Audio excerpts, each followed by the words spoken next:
Hello everyone, welcome back to science with session. तो friends, आज हम लोग class 10 chapter number 10 that is the human eye and the colourful world का NCERT exercise questions को यहाँ पे डिस्कस करने वाले हैं हम लोग।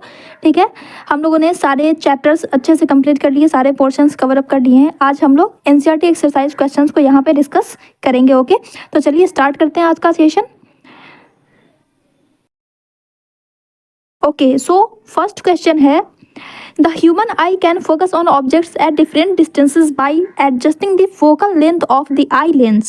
This is due to, तो ह्यूमन आई की जो ये एबिलिटी होती है अपने फोकल लेंथ को एडजस्ट करने के लिए, एडजस्ट करने की जो एबिलिटी होती है डिफरेंट डिस्टेंस पर रखी चीज़ों पर फोकस करने के लिए उसे फोकल लेंथ को जो एडजस्ट करना पड़ता है, ये किसकी वजह से होता है, ये आपको पूछा जा रहा है। तो किसकी वजह से होता है? Presbyopia, accommodation, near sightedness, far sightedness. Accommodation की वजह से होता है। This is because of power of accommodation. Okay, so option number B will be correct. Presbyopia क्यों होता है? तो ये प्रिस्बायोपिया एक ऐसा डिफेक्ट है जिसमें नियर साइटेडनेस जो है वो हमेशा के लिए ख़त्म हो जाती है। ये ओल्ड एज के पर्सन में होता है। ओल्ड एज के पर्सन में सिलियरी मसल्स जो है वो अपनी एबिलिटी धीरे धीरे लूज़ कर देती हैं। पावर ऑफ एकोमोडेशन जो है वो धीरे धीरे लूज़ हो जाता है और तब जा कर के नियर साइटेडनेस यानी कि नज़दीक की चीज़ें कुछ भी दिखाई नहीं देती है, हमेशा उसे दूर से ही दिखाई देती है। तो ऐसे केसेस को प्रिस्बायोपिया कहते हैं।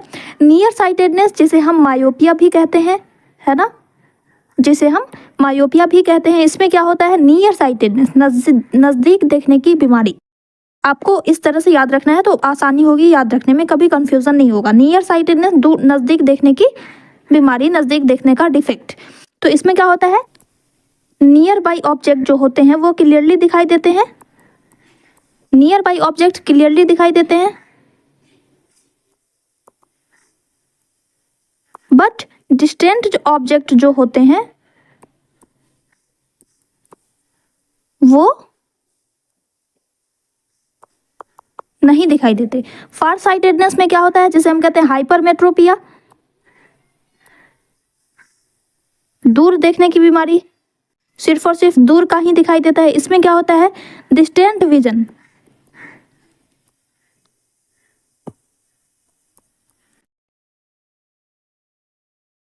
क्लियर होता है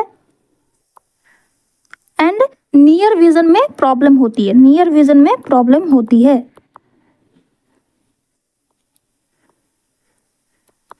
नियर विजन में प्रॉब्लम होती है ना।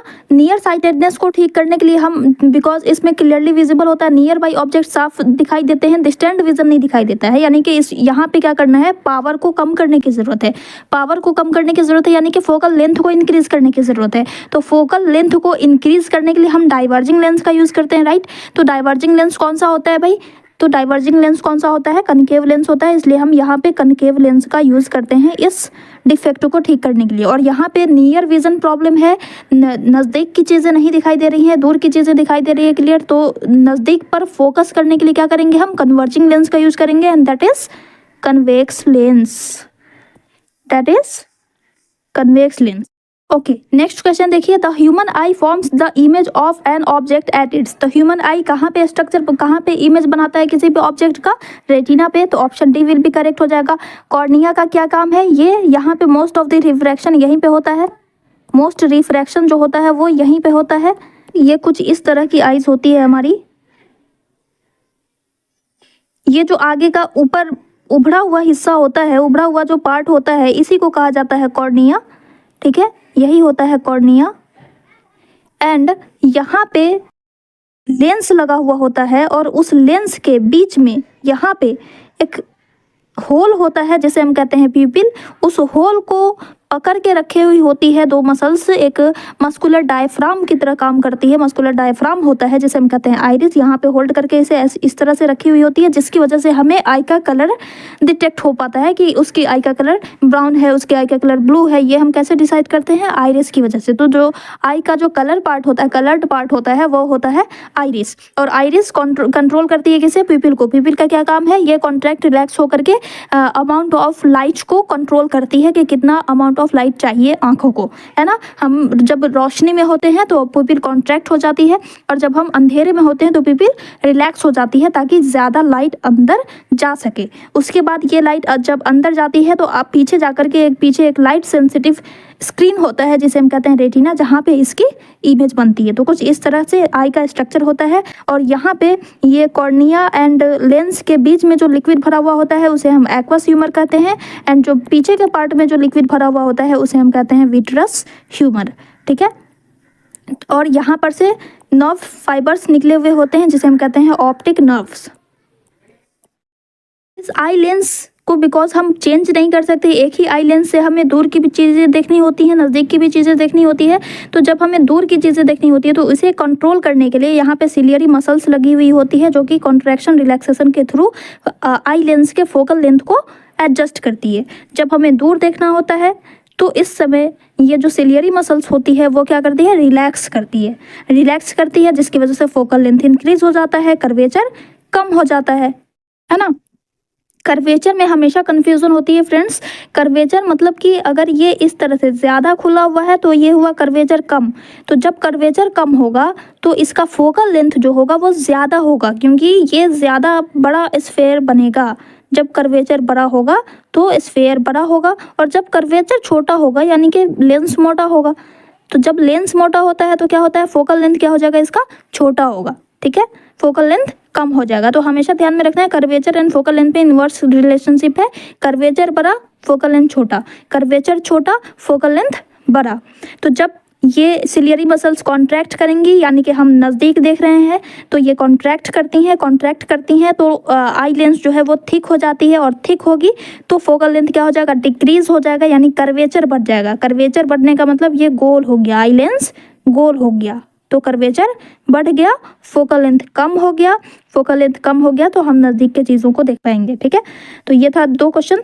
नेक्स्ट क्वेश्चन देखते हैं। The least distance of distinct vision, इसका एक अनदर नेम क्या होता है, near point of an eye for a young adult with normal vision is about. तो नियर पॉइंट हम किसे कहते हैं भाई, मिनिमम डिस्टेंस जहाँ तक हम देख पाते हैं उससे कम के चीज़ों को हम नहीं देख पाते हैं, क्लियरली नहीं देख पाते हैं, वो होता है near point. And far point क्या होता है, फार पॉइंट वो होता है मैक्सिमम डिस्टेंस जहाँ तक हम देख पाते हैं। ये मिनिमम डिस्टेंस है कि जहाँ से हम देखना शुरू करते हैं उससे पहले अगर कोई चीज़ रखी हुई है तो हमें वो ब्लरी दिखेगी, तो वो हुआ नियर पॉइंट। और मैक्सिमम पॉइंट जहाँ तक हमारी आंख जा रही है, जहाँ तक हमें क्लियरली दिखाई दे रहा है, वो होता है फार पॉइंट। तो एक नॉर्मल यंग पर्सन के लिए, एक नॉर्मल विजन के लिए ये नियर पॉइंट जो होता है वो 25 सेंटीमीटर होता है, एंड फार पॉइंट क्या होता है, इन्फिनिटी होता है, ठीक है। तो यहाँ पे ऑप्शन ए में 25 मीटर दिया हुआ है, option number C 25 centimetre will be correct, ठीक है। इस तरह से आपको मिलता जुलता क्वेश्चन ऑप्शन दिया हुआ रहेगा, तो बिल्कुल ध्यान से, इत्मीनान से आपको आंसर करना है, बिल्कुल गड़बड़ी नहीं करनी है, ठीक है। यहाँ पे 2.5 सेंटीमीटर भी दिया हुआ है, 25 सेंटीमीटर भी दिया हुआ है, तो इस तरह से आपको कन्फ्यूज़न हो सकती है। तो हमेशा याद रखना है, सिंबल के साथ यूनिट भी आपको ये नंबरिंग के साथ यूनिट भी आपको याद रखनी है, ठीक है। नेक्स्ट क्वेश्चन है, the change in focal length of an eye lens is caused by the action of. तो फोकल लेंथ में चेंजिंग किसके कारण होती है, किसकी वजह से होती है, अभी मैंने कहा सिलियरी मसल्स की वजह से। सिलियरी मसल्स में कॉन्ट्रैक्शन होता है, ये बहुत इंपॉर्टेंट है फ्रेंड्स, इसको आप लोग बहुत अच्छे से, बिल्कुल अच्छे से प्रैक्टिस कर करके इसको याद रखना है कि सिलियरी मसल्स में जब कॉन्ट्रैक्शन होगा, जब ये कॉन्ट्रैक्ट करेंगी तो फोकल लेंथ क्या होगा, डिक्रीज होगा। फोकल लेंथ जब डिक्रीज होगा तो हमें नज़दीक की चीज़ें दिखाई देंगी, है ना। तो नियर विजन के लिए इसमें कॉन्ट्रैक्शन होता है, ये भी आपको याद रखना है। नज़दीक की चीज़ें हमें देखने के लिए नियर विजन तो कॉन्ट्रैक्ट करेंगी, एंड रिलैक्स करती हैं फार विजन के लिए, है ना, डिस्टेंट विजन। डिस्टेंट विजन के लिए ये रिलैक्स करेंगे, दैट मीन्स के फोकल लेंथ क्या हो जाएगा, इंक्रीज हो जाएगा। तो ये चीज़ें आपको ध्यान में रखनी है, तो option number C will be correct. Okay, next question, a person needs a lens of power -5.5 dioptre. यहाँ से आपको 3 क्वेश्चन इसमें दिए हुए हैं न्यूमेरिकल्स, उसके बाद कुछ शॉर्ट आंसर टाइप क्वेश्चन या फिर लॉन्ग आंसर टाइप क्वेश्चन दिया हुआ है, 3 क्वेश्चन 5, 6, 7, ये आपको न्यूमेरिकल्स है। तो पहला न्यूमेरिकल्स देखते हैं। अ person needs a lens of power -5.5 dioptre for correcting his distant vision. For correcting his near vision he needs a lens of power +1.5 dioptre. What is the focal length of the lens required for correcting distant vision and near vision. इसको दोनों ही खराबी है, distant vision भी खराब है, near vision भी खराब है ना। तो हमें इसका फोकल लेंथ बताना है, पावर दिया हुआ है। तो आप बताओ सबसे पहले कि जब निगेटिव में वैल्यू दी हुई होती है, जब फोकल लेंथ या पावर निगेटिव में होता है तो वो लेंस कौन सा होगा, ये बताइए। तो आप कौन सा लेंस होता है, कनकेव लेंस होता है, राइट। एंड जब फोकल लेंथ या पावर पॉजिटिव में होगा तो दैट मीन्स कन्वेक्स लेंस है। तो ये हमने प्रीवियस चैप्टर में पढ़ा है, तो ये चीज़ें आपको याद होनी चाहिए। ओके, चलिए अब सॉल्व करते हैं। यहाँ पे पावर दिया हुआ है डिस्टेंट विजन करेक्ट करने के लिए, मतलब क्या कि इसको क्या है, डिस्टेंट विजन करेक्ट करने के लिए, दैट मीन्स कि इसको दूर की चीज़ें नहीं दिखाई दे रही हैं, पास की चीज़ें दिखाई दे रही हैं, यानी नियर साइटेडनेस है ना। तो नियर साइटेडनेस के लिए आपको यहाँ पे बताना है, लेंस भी अच्छा फोकल लेंथ सिर्फ बताना है, लेंस भी आप साथ साथ इसको नोट कर दीजिएगा कि डिस्टेंट विजन खराब है। तो उसको करेक्ट करने के लिए हम क्या करेंगे भाई, कौन सा लेंस यूज करेंगे, कनकेव लेंस यूज करेंगे, राइट। अभी मैंने बताया कनकेव लेंस यूज करेंगे। एंड नियर विजन ठीक करने के लिए क्या करेंगे, कन्वेक्स लेंस यूज करेंगे। ओके, सो यहाँ पे फर्स्ट क्वेश्चन में यहाँ पे आपको पावर दिया हुआ है, power is equal to 1/f होता है ना। -5.5 डायोप्टर दिया हुआ है। As we know power is equal to 1/f होता है, तो मैंने यहाँ पे पावर की जगह पे 1/f रख देना है। तो 1/f इज इक्वल टू ये हो जाएगा -5.5 डायोप्टर, इसलिए f इज इक्वल टू क्या हो जाएगा 1/-5.5 dioptre, okay sorry, metre is equal to, decimal हटाएंगे तो यहाँ पे 0 हो जाएगा, 55, 10/55। ऐसे जब आप सॉल्व करोगे तो ये हो जाएगा 55 है, तो 5 से 5 2 ज़ा 10, 5 11 ज़ा 55। अब 11 से इसे हम करेंगे तो 0.11 1 ज़ा 11, 9 बच गया। उसके बाद 9, 8 से कटेगा फिर 2, 0.182 मीटर, ये आपका आंसर हो जाएगा फर्स्ट का। सेकंड में आपको निकालना है, पावर दिया हुआ है +1.5, power is equal to +1.5 dioptre, इसलिए f is equal to 1/p, 1/1.5 is equal to ये हो जाएगा 10, 5 2 ज़ा 10, 5 3 ज़ा 15, 2/3 इज इक्वल टू 0.636 ज़ा 18, 2 बच गया, फिर 3 6 ज़ा 18 होगा, तो 667 मीटर, ये हो गया। ठीक है, बस ये था क्वेश्चन में। अगर आपको यहाँ पे लेंस पूछा होता तो माइनस में, बिकॉज फोकल लेंथ निगेटिव आया है, तो दैट मीन्स क्या होगा, इसका लेंस का टाइप क्या होगा, कनकेव लेंस होगा। एंड फोकल लेंथ अगर पॉजिटिव में आता है तो दैट मीन्स के कन्वेक्स लेंस की रिक्वायरमेंट होगी। ठीक है, ओके, आंसर यहाँ पे मेंशन है, look at this. The power of a lens आपको इस तरह से लिखना है, बिल्कुल अच्छे से साफ साफ लिखना है। ठीक है, पावर इज इक्वल टू ये होता है, तो फर्स्ट का हम निकालेंगे तो ये 0.1181 होगा, एंड सेकंड का आप निकालोगे तो 0.667 होगा। ठीक है, चलिए next question. The far point of a myopic person, myopic person का फार पॉइंट दिया हुआ है 80 centimetre in front of the I.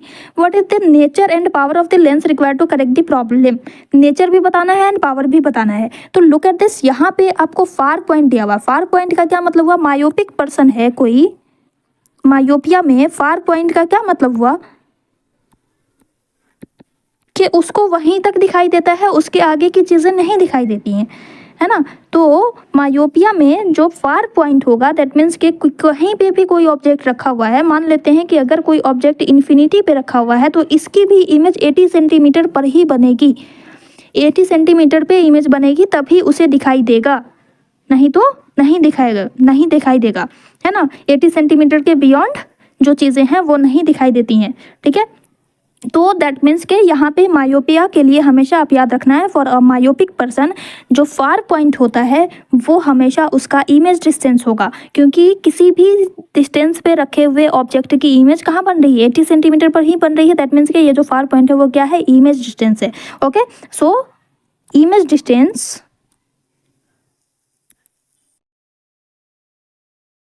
v is equal to क्या हो जाएगा, 80 सेंटीमीटर होगा। और because in front of the eye बन रही है, हमेशा हम आंखों के सामने ही ना चीज़ों को देखते हैं, हमारे पीछे तो बनती नहीं है, तो आंखों के सामने इमेज बन रही है, दैट मीन्स क्या निगेटिव होगा, हमेशा वैल्यू क्या होगी, नेगेटिव होगी।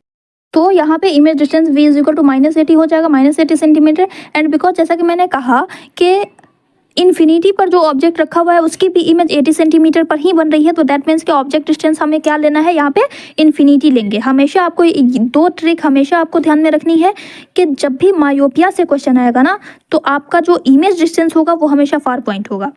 ठीक है, मायोपिया के लिए जो फार पॉइंट है वो हमेशा उसका इमेज डिस्टेंस होगा, और हाइपरमेट्रोपिया के केस में जो नियर पॉइंट दिया हुआ है वो हमेशा इमेज डिस्टेंस होगा। क्लियर है। और जो नॉर्मल नियर पॉइंट होता है, जो नॉर्मल नियर पॉइंट होता है या फार पॉइंट होता है, उसको हम क्या लेंगे, वो हमारा ऑब्जेक्ट डिस्टेंस होगा, वो हमारा ऑब्जेक्ट डिस्टेंस होगा, u होगा। ठीक है, तो यहाँ पे u की वैल्यू क्या हो जाएगी, इन्फिनिटी हो जाएगी। अब हमें इससे फोकल लेंथ पता चल जाएगा, 1/f फॉर्मूला लगाएंगे। लेंथ फॉर्मूला क्या होता है, 1/f is equal to 1/v minus 1/u। 1/v की वैल्यू कितनी है, 1/-80 है, माइनस 1/इन्फिनिटी। इन्फिनिटी से हम किसी भी चीज़ को डिवाइड करते हैं हमेशा 0 ही आता है, तो ये 0 हो गया, 1/-80 हो जाएगा। ठीक है, हमें क्या बताना है, पावर बताना है, तो इसी से पावर इज इक्वल टू क्या हो जाएगा, ये हो जाएगा 1/80। 1/f is equal to power होता है ना, तो पावर इज इक्वल टू क्या हो गया, 1/-80। अब हम इसे सॉल्व करेंगे, बिकॉज ये सेंटीमीटर में दिया हुआ है, तो हम यहाँ पे क्या लगाएंगे, 100/f। जब वैल्यू फोकल लेंथ सेंटीमीटर में दिया हुआ होता है तो हम ये फॉर्मूला अप्लाई करते हैं, तो यहाँ पे हम 100/80 लिखेंगे। एक 0 से एक 0 कैंसिल, 4 से हम इसे कटाएंगे, 8 से डायरेक्ट कटा दो आप, तो ये हो जाएगा 8 से आप कटाओगे तो ये हो जाएगा 8 1 ज़ा 8, 2 बच गया, 8 2 ज़ा 16, 4 8 5 ज़ा 40, है ना। और फोकल लेंथ निगेटिव में तो पावर भी निगेटिव में, ये वाला माइनस यहाँ पे आ गया, -1.25 क्या होगा, डायोप्टर। पावर को हम डायोप्टर में लिखते हैं, तो ये आंसर हो जाएगा। ठीक है, अब बिकॉज फोकल लेंथ निगेटिव में आया है, दैट मीन्स के नेचर क्या है, लेंस का टाइप क्या हो जाएगा, कौन सा लेंस होगा, निगेटिव में आने का क्या मतलब है, कनकेव लेंस है। एंड एज वी नो के मायोपिया ठीक करने के लिए हम कौन सा लेंस यूज करते हैं, कनकेव लेंस यूज करते हैं। ओके,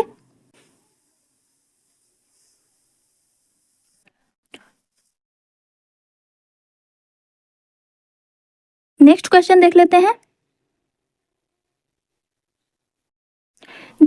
ओके, ये क्वेश्चन का आंसर है, यहाँ पे आप देख सकते हो। ऑब्जेक्ट डिस्टेंस इन्फिनिटी लेना है, image distance -80 centimetre, focal length f मान लिया according to lens formula 1/v minus f, 1/f 1 is equal to -1/80 हो गया, तो f is equal to -0.8 metre में पहले ही यहाँ पे कन्वर्ट कर दिया है। We know power is equal to इतना, तो ये पावर -1.25 आ गया। ठीक है, उसके बाद concave lens of power -1.25 dioptre is required by the individual to correct his defect. इस तरह से आपको लिख देना है। ठीक है, इस पर का आई होप कि आपको इससे रिलेटेड जो भी क्वेश्चन आएगा आप अच्छे से सॉल्व कर लोगे। अगर कहीं पे अगर कोई भी क्वेश्चन आपके पास है जिसमें आपको डाउट होता है तो आप मुझे पूछ सकते हैं।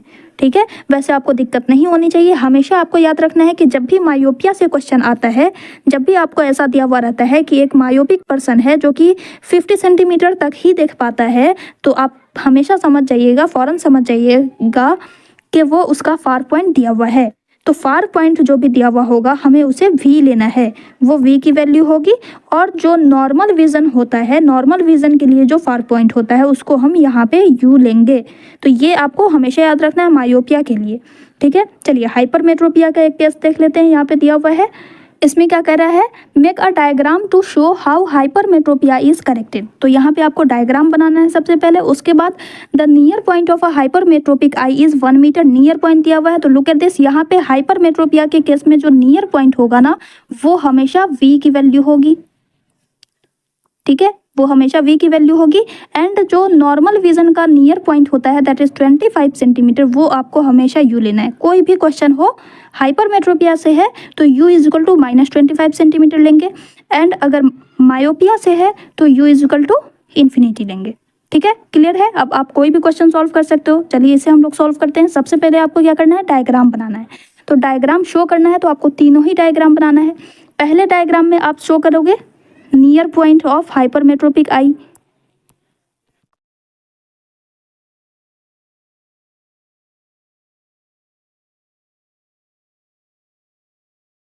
हाइपरमेट्रोपिक आई के लिए नियर पॉइंट क्या है, उसमें क्या होता है, पहले आप डिफाइन कीजिएगा कि हाइपरमेट्रोपिया में होता क्या है। इट्स फार साइटेडनेस, यानी कि सिर्फ दूर का दिखाई देता है, नज़दीक की चीज़ें नहीं दिखाई देती। नज़दीक की चीज़ें क्यों नहीं दिखाई देती हैं, क्योंकि नियर पॉइंट पे रखी हुई चीज़ों का जो इमेज है वो रेटिना के पीछे बनने लगता है, जिसकी वजह से हमें नहीं दिखाई देती है चीज़ें।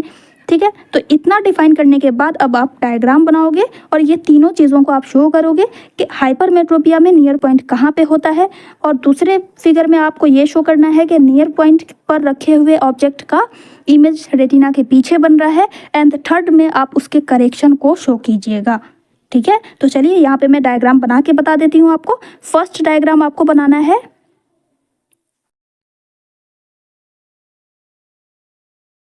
ये रहा कॉर्निया। कॉर्निया के पास आपको लेंस बनाना है अंदर।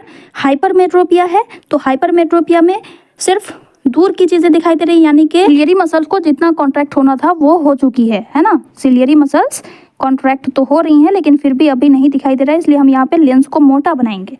ठीक है, अब हमें बताना है यहाँ पे एक सीधी लाइन सबसे पहले ड्रॉ करेंगे रेटिना तक। उसके बाद यहाँ पे ये जो पॉइंट होगा वो क्या होगा, हाइपरमेट्रोपिक आई का नियर पॉइंट होगा। एंड अपना नॉर्मल आई का क्या होता है वो भी हम यहाँ पे शो करेंगे एन डैश से। ठीक है, ये नॉर्मल विजन है, यानी कि यहाँ से यहाँ तक की जो डिस्टेंस है वो कितनी है, 25 सेंटीमीटर है।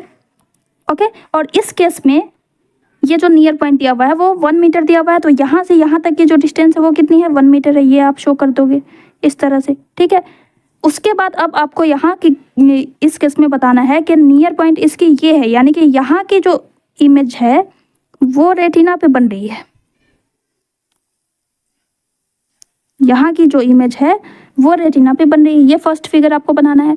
सेकंड में अब आपको बनाना है कि नियर बाई ऑब्जेक्ट की इमेज रेटिना के पीछे बनती है। तो सेकंड में आप ये दिखाओगे,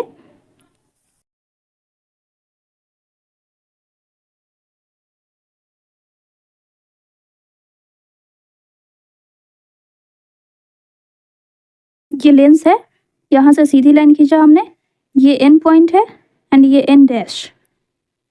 ठीक है, अब इसमें हमें बताना है कि जब हम नज़दीक की चीज़ें देखते हैं तो हमें उसकी इमेज रेटिना के पीछे जा कर के बनती है, जिसकी वजह से हमें वो चीज़ दिखाई नहीं देती है। ओके, तो यहाँ पे आप इसके नीचे ये चीज़ लिख देना है आपको, फर्स्ट डायग्राम के नीचे। सेकंड में आप लिखोगे हाइपरमेट्रोपिक आई, ये हाइपरमेट्रोपिक आई है। एंड थर्ड आपको बनाना है करेक्शन के लिए। तो करेक्शन के लिए हमें नज़दीक पे फोकस कराना है, तो उसके लिए हम क्या करेंगे, कन्वर्जिंग लेंस का यूज़ करेंगे, that is convex lens. Okay, तो यहाँ पे भी आप ऐसे ही बनाओगे।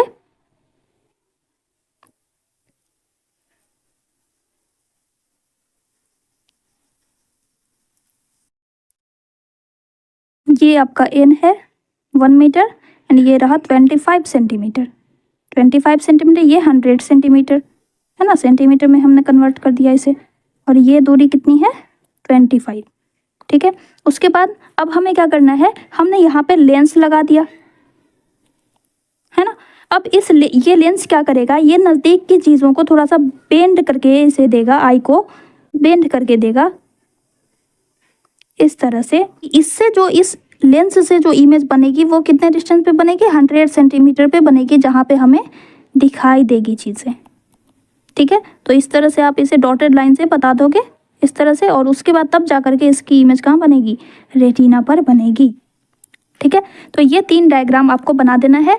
उसके बाद हम क्वेश्चन सॉल्व करेंगे। यहाँ पे नियर पॉइंट क्या दिया हुआ है, near point of a hypermetropic eye is 1 metre है ना। तो नियर पॉइंट को हमें क्या मानना है, इसका इमेज डिस्टेंस मानना है ना। हमेशा याद रहेगा कि हाइपरमेट्रोपिक आई है, दैट मीन्स के उसे नियर पॉइंट यानी कि 1 मीटर तक की चीज़ें दिखाई दे रही हैं। 25 सेंटीमीटर पे जो हम लोगों को दिखता है, एक नॉर्मल इंसान को 25 सेंटीमीटर पर दिखता है, उसे वही डिस्टेंस की जो ऑब्जेक्ट है वो कितने पे दिखाई दे रही है, 1 मीटर के डिस्टेंस पे। यानी कि उसका नियर पॉइंट जो है वो फार्दर अवे हो गया है, दूर चला गया है ना।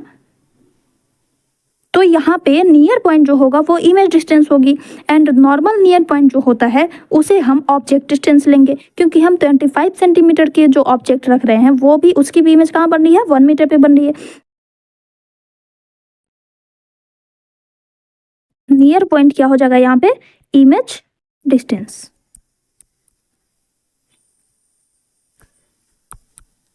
v इज इक्वल टू -1 लिखेंगे क्योंकि सामने ही में बन रही है ना, लेंस के सामने में इमेज बन रही है, इसलिए माइनस होगा। -1 मीटर दिया हुआ है तो इसे हम -100 सेंटीमीटर लिख देंगे। एंड ऑब्जेक्ट डिस्टेंस क्या हो जाएगा, normal near point, that is -25 centimetre. अब हमें क्या बताना है, what is the power of the lens. तो पावर बताने के लिए हम क्या करेंगे, फोकल लेंथ निकालेंगे from lens formula, from lens formula power is equal to 1/f, 1/f is equal to 1/v minus 1/u होता है। 1/v की वैल्यू कितनी है, -100 है, -1/-25 हो जाएगा। इसे हम सॉल्व करेंगे तो ये हो जाएगा, ये माइनस से माइनस कैंसिल, 100 माइनस -1 प्लस 25, 4 ज़ा 100 होता है तो यहाँ पे 4 हो जाएगा, 4 - 1 1, 4 - 1 3/100। ओके, पहले आप यहाँ पे नहीं लिखो पावर, ठीक है। ये हो गया 1/f, f is equal to कितना हो जाएगा, इसलिए f इज इक्वल टू 100/3, ठीक है। अब हम इस वैल्यू को डालेंगे पावर में, तो पावर के लिए हम जब सेंटीमीटर में फोकल लेंथ दिया हुआ होता है तो 100/f फॉर्मूला अप्लाई करते हैं, इसलिए पावर क्या हो जाएगा, power is equal to 100/f हो जाएगा, तो 100/3 है ना। अब 100/3 को जब हम 100/3 है तो ये 3 ऊपर चला जाएगा, तो 100 इंटू 3/100 होगा।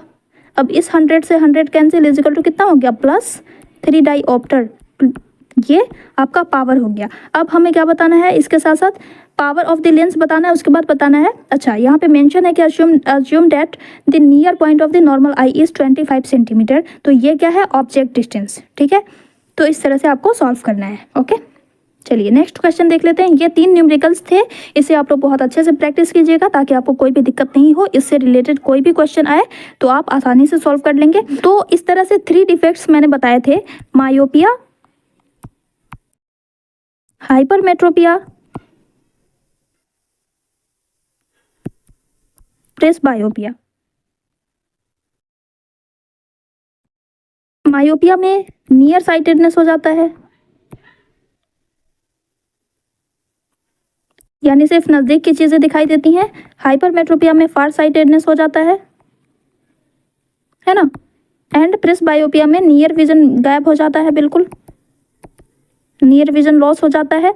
एंड एक और होता है जिसे हम कहते हैं कैटरैक्ट, कैटरैक्ट कहते हैं। इसमें क्या हो जाता है, इसमें जो आई लेंस होती है ना उस पे वो क्लाउडी हो जाती हैं, क्लाउडी एंड मिल्की हो जाती है, यानी कि उसके ऊपर एक लेयर बिछ जाती है, एक लेयर जम जाती है, जिसकी वजह से हमें सारी चीज़ें धुंधली दिखाई देने लगती हैं स्टार्टिंग में, और धीरे धीरे क्या हो जाता है, बिल्कुल आंखें अंधी हो जाती हैं, जिसे हम हिंदी में कहते हैं मोतियाबिंद, ठीक है। तो ये मैंने नहीं बताया था, तो मैंने अभी मैंने बता दिया, ठीक है। तो ये भी आपको याद रखना है।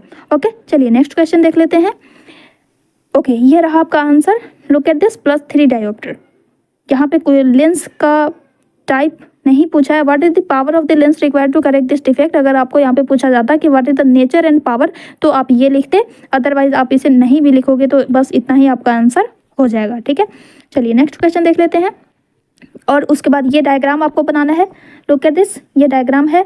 पहले आपको near point of hypermetropic eye के लिए बनाना है, तो ये रहा आपका नियर पॉइंट। ये एन डैश क्या है और एन क्या है ये भी आप मेंशन कीजिएगा, ठीक है। उसके बाद आपको हाइपरमेट्रोपिक आई को शो करना है कि उसमें नियर पॉइंट पे रखे हुए ऑब्जेक्ट की इमेज कहाँ बन रही है, रेटिना के पीछे बन रही है, और तब आप करेक्शन वाला बनाओगे तो इसमें आप शो कीजिएगा कि नियर पॉइंट की चीज़ों को देखने के लिए हम कन्वेक्स लेंस लगाते हैं। कन्वेक्स लेंस जो है वो उसे लाइट रे को कन्वर्ज करके देता है, जिससे कि हम चीज़ों को देख पाते हैं, ठीक है।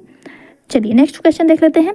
Y is a normal eye not able to see clearly the objects placed closer than 25 centimetre. 25 centimetre से क्लोज जो चीज़ें रखी हुई होती हैं वो एक नॉर्मल आई को क्यों नहीं दिखाई देती है, क्यों ब्लडी दिखाई देती है, इसका रीज़न बताना है। तो क्या रीज़न है, तो इसका ये रीज़न है कि जब हम नियर विजन को देखने के लिए क्या करना पड़ता है, नियर विजन को देखने के लिए आई लेंस को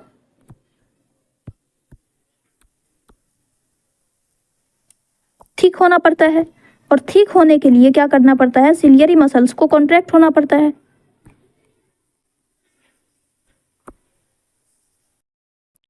सिलियरी मसल्स में कॉन्ट्रैक्शन होता है। सिलियरी मसल्स में कॉन्ट्रैक्शन होने की वजह से फोकल लेंथ जो होता है वो डिक्रीज होता है ना।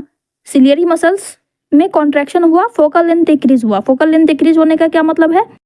आई लेंस का जो कर्वेचर होता है वो इंक्रीज हो जाना, कर्वेचर इंक्रीज हो जाना, पावर इंक्रीज हो जाना, है ना। मोस्ट इंपॉर्टेंट, पावर इंक्रीज हो जाना। नज़दीक का देखना है तो हमें ज़्यादा पावर चाहिए, तो ये होता है नियर विजन। तो नियर विजन, अब यहाँ पे बात आती है कि क्यों हमें 25 सेंटीमीटर से क्लोज की चीज़ें क्यों नहीं दिखाई देती। तो इसके पीछे क्या रीज़न है कि ये जो फोकल लेंथ इंक्रीज डिक्रीज होता है इसकी एक लिमिट होती है ना। Focal length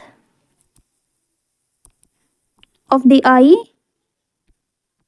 focal length of the eye lens cannot be decreased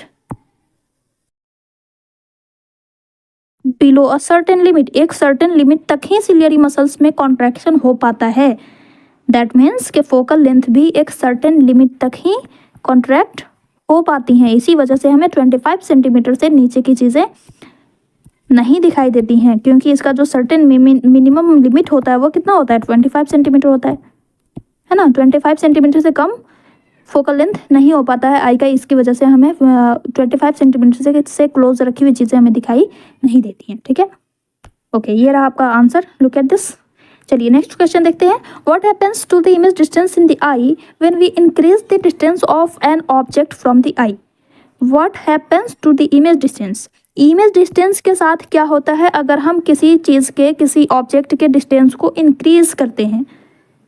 तो हमारा जो ये आई है, इस आई में जो लेंस लगी हुई है वो लेंस तो आगे पीछे होती नहीं है।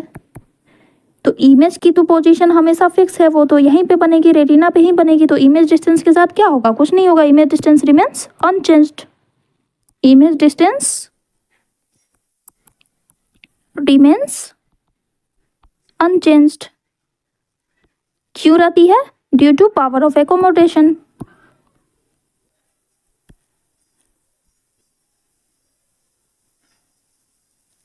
Due to power of accommodation we can see objects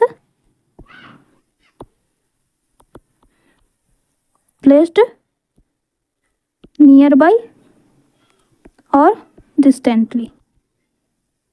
नज़दीक भी रखा हुआ होता है तो भी हम देख पाते हैं, दूर रखा हुआ होता है तो भी हम देख पाते हैं। किसकी वजह से? Due to power of accommodation. Image distance पे कोई इफेक्ट नहीं पड़ता है, क्योंकि वो इमेज हमेशा रेटिना पर ही बनेगी। ठीक है, ये इसका आंसर हो जाएगा। The size of the I can not increase और डिक्रीज, क्योंकि आई का साइज तो फिक्स है, वो तो हमेशा डिक्रीज इंक्रीज नहीं हो सकता है, इसलिए इमेज डिस्टेंस भी हमेशा कांस्टेंट रहती है। When the object distance from the I is increased, अगर ऑब्जेक्ट डिस्टेंस जब बढ़ता है तो इमेज डिस्टेंस क्या होती है? चेंज नहीं होती है। The increase in the object distance is balanced by the change in the focal length of the eye lens. Eye lens के फोकल लेंथ को बढ़ा करके उसे बैलेंस कर लिया जाता है। ठीक है, इसलिए हमेशा इमेज कहाँ बनेगी? रेटिना पर ही बनती है। चलिए next question. Why do stars twinkle. ये मैंने तो उसमें भी बता दिया था, लेक्चर के साथ भी मैंने डिस्कस कर दिया था कि स्टार्स ट्विंकल क्यों करते हैं। तो एक्चुअली में स्टार्स ट्विंकल करते ही नहीं है, ऐसा हमें इसलिए लगता है due to atmospheric refraction. Due to atmospheric refraction क्या होता है कि स्टार्स बहुत डिस्टेंस पे लोकेटेड होते हैं, जिसकी वजह से हमें क्या लगता है, इससे जो रेज आती है वो एक पॉइंट साइज रेज आ रही होती है, और जो कि अर्थ के एटमॉस्फेयर से आकर के ये टकराती है।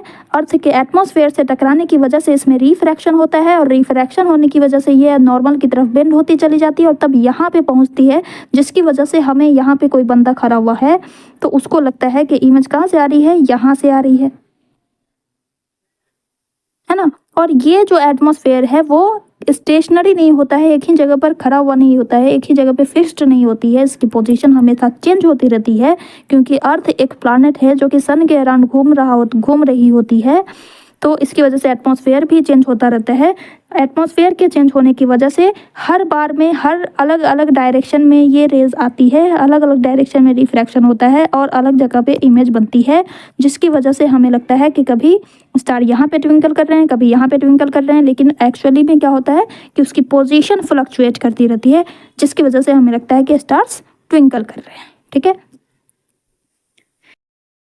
This is because of the atmospheric refraction. Since the physical condition of the Earth's atmosphere are not stationary, the light rays coming for the star keep on deviating from its path. अपने path से हमेशा deviate होते रहते हैं, and the apparent position of the star keeps on changing. उसकी जो position है वो हमेशा change होती रहती है, जिसकी वजह से हमें ऐसा लगता है कि जो स्टार लाइट से लाइट आ रही है वो हमेशा फ्लिकर करती रहती है, कभी कम आती है कभी ज़्यादा आती है, जिसकी वजह से हमें लगता है कि स्टार ट्विंकल कर रहे हैं। Next question, explain why the planets do not twinkle. अब प्लैनेट्स क्यों नहीं ट्विंकल करते हैं? क्योंकि प्लैनेट्स की जो डिस्टेंस होती है ये अर्थ से थोड़ा पास होते हैं, जिसकी वजह से इसमें से जो लाइट रेज आ रही होती है वो बहुत ज़्यादा आ रही होती है, एक बीम आ रहा होता है ना, जिसकी वजह से अगर इतना पोर्शन बेंड हो पा रहा है, इतना पोर्शन बेंड हो पा रहा है, तो कुछ कांस्टेंट लाइट रेज जो है वो हम तक पहुंच रही होती है, जिसकी वजह से हमें ऐसा लगता है कि एक ये अपनी जगह पर फिक्स्ड है, ये ट्विंकल करते हुए नहीं दिखाई देते हैं। तो look at this, planets do not twinkle because they appear larger in size than the stars as they are comparatively closer to earth. Earth के क्लोजर होते हैं स्टार्स के कंपैरिजन में, जिसकी वजह से ये लार्जर दिखाई देते हैं। और लार्जर दिखाई देने का क्या मतलब है कि इसमें से बहुत सारी लाइट रेज आ रही होती है, जिससे इसके बहुत सारे पार्ट से जो लाइट निकल रही होती है, कभी ब्राइटर निकलती है, कभी डिमर निकलती है, कभी कम कभी ज़्यादा लाइट आ रही होती है, जिसकी वजह से जो रिजल्टेंट लाइट रेज होती है वो ज़ीरो हो जाती है ना। कम लाइट रे आ रही है, ज़्यादा लाइट रे आ रही है, लेकिन एक एवरेज अमाउंट ऑफ लाइट जो है वो कॉन्स्टेंटली कंटिन्यूसली हम तक पहुंच रही होती है, और हमें लगता है कि ये ट्विंकलिंग इफेक्ट शो नहीं करते। ठीक है, नेक्स्ट क्वेश्चन देख लीजिए, लास्ट क्वेश्चन है ये। उसके बाद एक क्वेश्चन जो है वो डिलीट हो चुका था, वो भी मैंने यहाँ पे इंक्लूड कर दिया है, हो सकता है कहीं आ जाए, तो वो उसके लिए भी आप प्रिपेयर रहेंगे। ठीक है, तो ये क्वेश्चन क्या कह रहा है, why does the sky appear dark instead of blue to an astronaut. Astronaut का क्या मतलब कि ये स्पेस पे जा रहे हैं, स्पेस में जा रहे हैं, तो बिकॉज स्पेस में एटमॉस्फेयर नहीं है, एटमॉस्फेयर नहीं है, जिसकी वजह से नो स्कैटरिंग ऑफ लाइट।